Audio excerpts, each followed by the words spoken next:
미국의 베네수엘라 침공, 강대함의 표현인가, 약체 입증인가. 시내에서 밀려나 변두리 뒷골목을 어슬렁거리는 불량배. 베네수엘라를 대상으로 전면전을 못하는 미국, 중국, 러시아 견제? 글쎄, 나토 파괴로 이어지나. 윤석열의 뒤를 밟는 트럼프. 21세기도 사반세기가 지나는 시점에 한 나라의 군대가 남의 나라에 들어가 대통령을 납치하는 야만적인 사건이 벌어졌습니다. 미국이 특수부대를 보내 니콜라스 마두로 베네수엘라 대통령 부부를 납치한 것입니다. 새해 벽두에 일어난 이런 국제 불량배의 행패에 전 세계가 경악하고 있습니다. 그런데 사건을 일으킨 도널드 트럼프 미국 대통령은 뻔뻔하게도 매우 탁월했고 놀라운 군사작전이었다. 미국이 최강이다 자랑합니다. 우리나라의 윤어게인 무리는 백악관 소셜미디어에 이재명도 체포해달라는 글을 올리며 미국을 전지전능한 하나님으로 떠받들고 있습니다. 과연 이번 일은 미국의 강대함이 과시된 사건일까요? 혹시 반대로 미국이 약체임을 입증한 사건 아닐까요? 시내에서 밀려나 변두리 뒷골목을 어슬렁거리는 불량배. 원래 트럼프는 우크라이나 전쟁을 서둘러 끝내고 중국에 집중해야 한다고 주장해왔습니다. 그러면서 원래 2027년으로 점지했던 대만 전쟁 시점을 앞당기려는 움직임까지 보였습니다. 트럼프가 집권한 후 보여준 대외 행보 가운데 대만 전쟁과 관련된 게 많았습니다. 그런데 아무리 궁리해도 중국과 전쟁을 하는 게 무리라는 결론이 나왔습니다. 지난해 12월 8일 뉴욕타임스는 미국 국방부 작전평가국의 기밀 문건 군사 우위 보고서를 입수해 내용을 공개했습니다. 대만 전쟁에 미군이 개입한다고 상정하고 모의 전쟁을 진행했는데 미군이 중국군에게 반복적으로 패배한다라는 결과가 나왔다는 것입니다. 보고서는 중국이 미국의 첨단 무기를 대만 해역에 접근하기도 전에 파괴할 능력을 갖췄다라고 평가했다고 합니다. 트럼프가 우크라이나 전쟁을 끝내려고 한 것도 현실적으로 러시아를 도저히 이길 수 없다고 판단했기 때문입니다. 트럼프는 미국이 준비한 종전안에 동의하라며 볼로디미르 젤렌스키 우크라이나 대통령을 윽박지르면서 전쟁에서 패배하고 있다. 의심할 여지 없이 러시아가 우위에 있다. 시간을 끌면 우크라이나 전사자만 늘어난다라고 주장했습니다. 트럼프는 북한과 아예 전쟁할 생각도 못합니다. 그래서 대화에 매달리며 애걸복걸합니다. 그러면서 핵무기를 가진 북한과 잘 지내는 것은 좋은 일이라고 합니다. 한마디로 정리해 미국의 베네수엘라 침공이 뜻하는 것은 미국이 북중러에 밀린다는 걸 공식화한 것이라 할 수 있습니다. 물론 이것은 미국이 앞으로 북중러와 전쟁하지 않는다는 뜻은 아닙니다. 끊임없이 공격의 기회를 만들려 하고 대리전이나 저강도 분쟁, 비전통적, 비군사적 전쟁, 하이브리드 전쟁 등을 일으키려 할 것입니다. 하지만 북중러에 정면으로 맞설 수는 없습니다. 미국이 북중러를 피해 베네수엘라를 침공한 것은 힘없는 깡패가 시내로 나가지 못하고 동네 뒷골목이나 어슬렁거리며 힘자랑하는 추악한 꼴불견에 불과합니다. 베네수엘라를 대상으로 전면전을 못하는 미국. 미국은 제럴드 알 포드 핵항공모함과 순양함 2척, 구축함 10척, 강습 상륙함, 핵추진 잠수함 등 엄청난 규모의 해군 무력을 베네수엘라 앞바다에 배치했으며 전략 폭격기들도 대기시켜 놨습니다. 1994년 IT 위기 개입 이래 최대 규모의 카리브해 군사 파견이라고 합니다. 전면전을 치르고도 남을 엄청난 병력입니다. 그런데 정작 미국은 전면전이 아닌 대통령 부부 납치만 했습니다. 남의 나라 대통령 부부를 납치했다는 행위가 워낙 충격적이라 모두 놀랐지만 냉정하게 따져보면 좀 이상합니다. 아니, 대통령 부부를 납치해서 뭐 어쩌겠다는 건가요? 그걸로 전쟁에서 승리했다는 건가요? 전쟁에서 승리했다고 말할 수 있으려면 일개 전투의 승리를 넘어 정치, 경제, 군사적 성과가 있어야 합니다. 트럼프가 시종일관 말해온 것처럼 베네수엘라의 친미 정권을 안치고 미국 마음대로 약탈할 수 있어야 합니다. 만약 이번 사건을 계기로 베네수엘라 민심과 정권의 반미 성향이 더욱 강해진다면 성과는커녕 역효과만 나았다고 할 수 있습니다. 과거 이라크 전쟁이나 아프가니스탄 전쟁을 두고 많은 이들은 미국이 전투에서는 이겼지만 전쟁에서는 패배했다고 평가합니다. 당장 정권을 무너뜨리기는 했지만 분노한 반미 민심을 꺾지 못해 결국 미국이 큰 피해만 보고 쫓겨났기 때문입니다. 미국이 베네수엘라에서 어떤 성과를 냈다고 확언하기 어렵습니다. 베네수엘라 민심이나 정권이 친미로 돌아섰다고 할 상황은 아닙니다. 대통령 권한대행이 된 부통령이 미국과 협력한다는 얘기도 나오지만 미국의 2차 공격의 빌미를 주지 않으려는 조처로 볼 수 있으며 친미로 돌아섰다고 규정할 단계는 아닙니다. 오히려 베네수엘라 전역에서 반미 시위가 일어나고 정부는 반미 항전을 호소하고 있습니다. 마두로를 지지하지 않던 국민까지 거리에 나서서 자국의 자주권을 짓밟은 미국에 분노를 터뜨리고 있습니다. 미국이 마두로 정권을 축출한 뒤 대통령에 앉힐 것으로 모두가 예상했던 마리아 코리나 마차도를 두고 트럼프가 차기 지도자 역할을 하기 어려울 것이라면서 국내 지지 기반도 존경도 받지 못하고 있다라고 했습니다. 베네수엘라 국민의 반미 감정을 건드릴까봐 우려하는 것입니다. 이걸 보면 미국은 아직 베네수엘라를 제대로 장악하지 못하고 있으며 분출하는 반미 움직임에 직면해 있다고 봐야 할 것입니다. 그렇다고 베네수엘라와 전면전을 하고 지상군을 투입해 나라를 완전히 점령하고 군정을 실시하는 등 이라크, 아프간처럼 하지도 못합니다. 그 결과가 어떻게 될지 뻔히 보이기 때문입니다. 중국, 러시아 견제, 글쎄. 여러 전문가는 미국이 이번 사건을 일으킨 목적 가운데 하나로 중국, 러시아 견제를 꼽습니다. 미국은 지난해 12월 5일 발표한 국가안보전략 NSS에서 서반구, 아메리카 대륙을 장악하고 중국, 러시아의 접근을 막는 이른바 트럼프식 멀로주의인 돈로 독트린을 공식화했습니다. 지금 베네수엘라를 비롯한 중남미 여러 나라에 중국, 러시아가 진출하고 있으며 특히 미국의 제재를 받는 베네수엘라의 석유는 대부분 중국에 수출되고 있다고 합니다. 그래서 미국이 중남미에서 반미 기운이 강한 나라 가운데 하나인 베네수엘라를 본보기로 장악해 중국, 러시아의 중남미 영향력을 차단하고 서반구를 확실히 장악하려 했다는 것입니다. 실제로 미국은 지난해 12월 베네수엘라에 정박했던 중국, 홍콩 소유 유조선을 납포했고 7일에는 러시아 소유 유조선을 북대서양에서 납포했습니다. 중국은 아직 공식 반응이 없지만 러시아는 즉각 21세기 해적 행위라며 반발하고 있습니다. 하지만 중남미에서 중국, 러시아를 몰아내겠다는 미국의 의도가 먹히고 있는지는 아직 판단할 징조가 충분히 나타나지 않았습니다. 만약 베네수엘라 안에서 반미 여론이 강해지면 미국에 대항하기 위해 중국, 러시아에 더 밀착하려는 기운이 고조될 가능성이 있습니다. 델시 로드리게스 베네수엘라 부통령이 5일 임시 대통령으로 취임했는데 취임 선언에서 나는 오늘 이 자리에서 약속한다. 본인의 주된 사명은 모든 외교적 수단과 모든 국제적 무대를 동원하여 내 형제이자 내 대통령인 니콜라스 마두로 모로스를 반드시 우리 조국으로 다시 데리고 오는 것이라고 했습니다. 외교를 통해 국제사회의 지원을 호소하겠다는 것입니다. 취임식에서는 가장 먼저 중국, 러시아, 이란 대사가 차례로 축하 인사를 전했습니다. 베네수엘라는 이들 나라에 더 밀착할 가능성이 높습니다. 쿠바, 브라질, 콜롬비아 등 중남미의 다른 나라들 안에서는 미국의 공포를 느끼고 굴복하자는 사람들이 나올 수 있지만 반대로 미국의 깡패짓에 분개해 반미 기운이 더 고조되고 그에 따라 중국, 러시아에 더 밀착하려는 기운이 강해질 수 있습니다. 이렇게 되면 이번 사건은 결과적으로 미국의 의도와 반대로 중남미를 중국, 러시아 편으로 밀어버리는 역효과를 낳을 수 있습니다.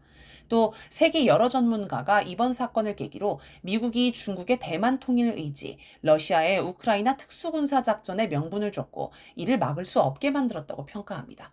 드미트리 메드베데프 러시아 국가안보회의 부의장은 4일 러시아 국영 타스 통신과의 대담에서 이제 미국엔 러시아를 비판할 형식적인 구실조차 없다라고 주장했습니다.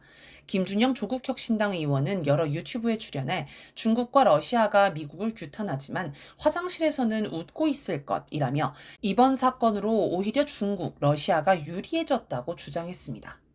나토 파괴로 이어지나?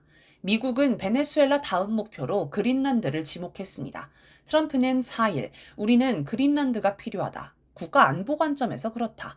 현재 그린란드는 온통 러시아와 중국 선박들로 둘러싸여 있다라고 주장했습니다. 마코 루비오 미국 국무부 장관도 5일 의회 비공개 브리핑에서 그린란드 병합을 위한 트럼프 정부의 목표는 침공이 아닌 매입이라며 트럼프 대통령이 이날 참모들에게 그린란드를 획득하기 위한 새로운 계획을 제출하라고 지시했다고 합니다. 6일 캐롤라인 레빗 백악관 대변인은 트럼프 대통령은 그린란드 획득이 미국의 국가안보 우선 과제이며 북극 지역에서 우리의 적들을 억제하는 데 필수적이라는 점을 분명히 해왔다. 트럼프 대통령과 그의 팀은 이러한 중요한 외교 정책 목표를 추구하기 위해 다양한 선택지를 논의하고 있다라며 미군을 활용하는 것은 언제나 최고사령관의 선택지의 하나라고 했습니다. 미국의 다음 목표가 북중러가 아닌 그린란드인 이유는 뻔합니다. 미국은 힘이 없는 만만한 상대만 고르기 때문입니다. 인구 6만 명의 이미 미군 기지까지 존재하는 그린란드는 미국의 상대가 안 됩니다. 그린란드가 속한 덴마크의 상비군은 고작 2만여 명에 불과합니다. 베네수엘라보다 더 간단히 먹어치울 수 있을 것입니다. 물론 미국이 그린란드를 눈독을 들이는 이유가 북극 항로 등 전략적 가치 때문이라고 해석할 수도 있지만 전략적 가치만 따지면 북중러가 훨씬 큽니다. 그런데 미국이 그린란드를 차지하려 하면 나토가 붕괴합니다. 덴마크는 나토 가입국이며 나토는 가입국 중 어느 한 나라가 공격받으면 나토 전체에 대한 공격으로 간주하고 공동 대응합니다. 그런데 그런 나토를 주도하는 나라가 미국입니다. 따라서 나토 차원에서 대응하는 건 불가능합니다. 유럽 나라들이 들고 일어날 게 뻔합니다. 유럽 7개국은 6일 긴급 공동성명을 발표해 그린란드의 미래를 결정하는 건 덴마크와 그린란드뿐이라고 강조했습니다. 북유럽 국가들도 외무부 장관 공동성명을 통해 그린란드는 덴마크 땅이라고 발표했습니다.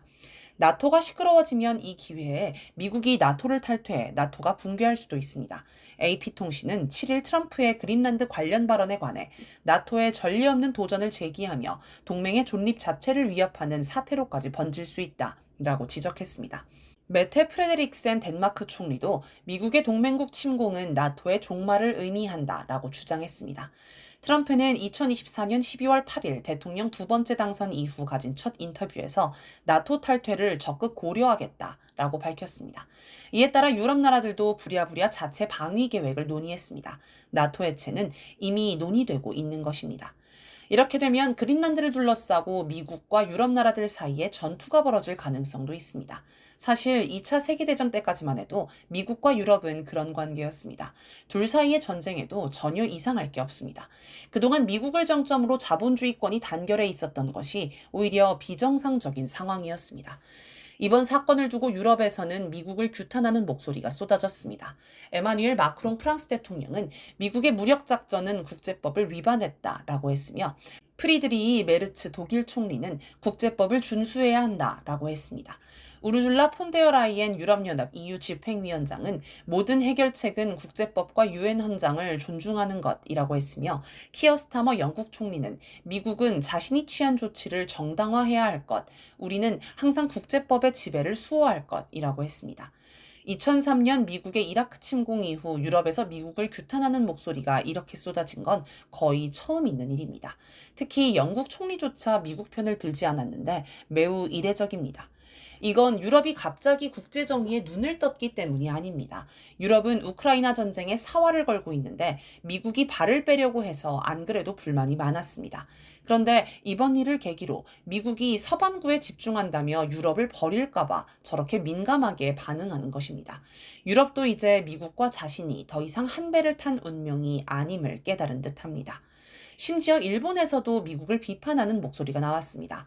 정부는 아니지만 여당인 자민당의 오노데라 이스노리 안전보장조사회장이 미국 정권에 의한 베네수엘라 침공은 힘에 의한 현상 변경 그 자체이며 미국이 중로를 비난하는 논거와 모순이라고 지적하며 국제법 위반이라고 비판했습니다.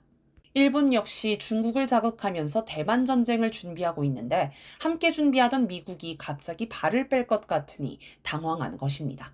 이번 사건은 2차 세계대전 이후 미국을 정점으로 유럽, 일본이 묶여있던 자본주의권의 동맹 질서가 무너지는 계기가 될 수 있습니다. 윤석열의 뒤를 밟는 트럼프. 이번 사건의 배경에는 트럼프 탄핵 위기도 있습니다. 조 바이든 민주당 정권을 비난하며 집권한 트럼프는 물가를 잡겠다, 불법 이민자를 추방하겠다, 정부 부채 문제를 해결하겠다, 마약을 차단하겠다며 호기를 부렸지만 온 나라를 들쑤시고 세계를 혼란에 빠뜨렸을 뿐 뭐 하나 제대로 된 성과를 내지 못했습니다. 7일에도 미네소타 미니애폴리스에서 이민세관 단속국 아이스 요원이 30대 여성을 총으로 쏴 사살하는 사건으로 미국 사회가 충격에 빠졌습니다. 트럼프는 급진 좌파 때문이라는 황당한 해명을 했습니다. 거기다 트럼프는 앱스타인 사건으로 민주당의 집중 공격을 받고 있습니다. 그러다 보니 트럼프는 6일 워싱턴 DC에서 있었던 공화당 하원 의원 연찬회에 참석해 우리가 중간 선거에서 이기지 못하면 그들, 민주당은 나를 탄핵할 이유를 찾아낼 것, 나는 탄핵당할 것이라며 위기감을 드러냈습니다. 중간 선거는 올해 11월에 있는데 지금 공화당은 하원에서 민주당의 불과 6석 많은 219석을 차지하고 있어 언제든 뒤집힐 수 있습니다. 지금 트럼프의 처지와 하는 행동들을 보면 윤석열 판박이입니다. 자신의 실정으로 탄핵 위기에 몰리자 반국가 세력 탓을 하며 전쟁을 유도하고 계엄을 선포한 윤석열과 마찬가지로 트럼프도 탄핵 위기에 몰려 급진 좌파 타령을 하며 전쟁을 일으켰습니다. 이민자 단속을 핑계로 민주당 성향의 도시들에 군대를 투입하는 등 계엄을 방불케 하는 모습도 보입니다. 윤석열이 나라를 망치고 끝내 내란을 일으키자 많은 이들이 윤석열 때문에 우리나라가 하루아침에 후진국이 됐다며 개탄했습니다. 이걸 보면 미국도 윤석열의 뒤를 따라가는 후진국입니다. 트럼프는 미국이란 나라가 얼마나 후진적이고 약체인지 그 실상을 적나라하게 입증하고 있습니다. 베네수엘라 침공 이후 미국 내에서는 반대 시위가 곳곳에서 일어나고 있으며 언론과 정치권도 일제히 트럼프를 비판하고 규탄합니다. 로이터 통신이 여론조사 업체 입소스와 베네수엘라 군사작전 이후 이틀간 여론조사를 한 결과 미국의 군사작전에 찬성한다는 응답이 33%, 반대가 34%, 모르겠다가 33%로 오차 범위 내에서 반대가 약간 높게 나왔습니다. 미국 여론이 양분된 것입니다. 나아가 미국이 베네수엘라 문제에 너무 깊이 관여할 것을 우려하느냐는 질문에는 72%가 그렇다, 25%가 그렇지 않다고 답했습니다. 대다수 미국인이 더 이상 베네수엘라 문제에 개입하지 않기를 바란 것입니다. 트럼프 핵심 지지층인 마가 세력 내에서도 의견이 갈립니다. 베네수엘라 침공은 마가 세력이 내세웠던 고립주의, 불개입주의에 반하는 행동이기 때문입니다. 마가 세력은 원래 민주당을 네오콘, 글로벌리스트라 부르며 바이든의 우크라이나 전쟁 지원을 비난했습니다. 그러면서 트럼프의 미국은 다른 나라 문제에 개입하지 않는 미국 우선주의를 추구할 것이라고 주장했습니다. 그런데 트럼프는 이란을 공습한 데 이어 이번엔 베네수엘라를 침공했습니다. 마조리 테일러 그린 공화당 의원은 트럼프가 미국 우선주의 신조를 버리고 있다라면서 마가 대다수가 전쟁을 끝내기 위해 투표했지만 우리가 착각했다라고 경고했습니다. 토마스 매시 공화당 의원은 주권국가의 대통령을 1934년 총기법 위반으로 체포하는 것은 헌법적으로 문제라고 비판했습니다. 유명 보수 논객 캔디스 오원스는 X에서 베네수엘라 공습이 글로벌리스트 사이코패스들의 사주를 받은 것이라고 비난했습니다. 트럼프 공화당과 미국은 이번 일로 더 깊은 내분에 빠져들 것으로 보입니다.